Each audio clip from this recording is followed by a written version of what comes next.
So, magluluto tayo ng tipid ulam. Tinolang itlog. Sa mga nagtitipid na nanay, at kaya yung mga tinatamad na lumabas dahil sa maulang panahon. So, magluluto po tayo ng tinolang itlog. Ito na po, maghahanda po tayo ng mga gagamitin natin. Naghihimay po ako ng malunggay, tapos sayote. Prepare ko na yung mga gagamitin ko. Ito lang po ang sangkap. Ay, ang mga gulay na yan is nangingi tayo sa kapitbahay. Kapitbahay, garden ng kapitbahay. Ito naman, nasa ref. Fresh from the garden lahat yan. Naglagay na ako ng mantika. Ito na yung luya. Sinunod ko na yung bawang. Yan. Lagyan na natin.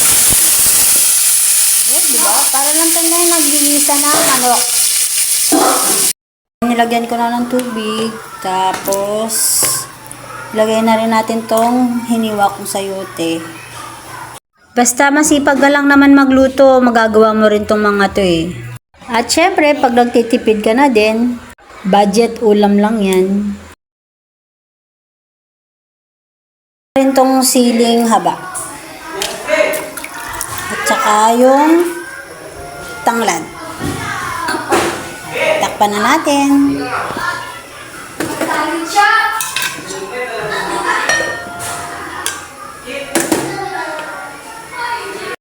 Na lang natin yung sayote.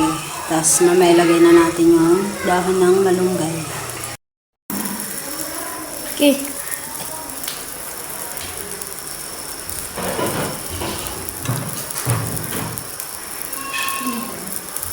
Na ang ating nilutong tinolang itlog. At pagkaluto nga, ayan, minukbang na ni Jacob. Please follow, like, and share na rin po ang kanilang page, Jacob and Raven Mukbang. Thank you so much po. At yun lang po. Bye-bye!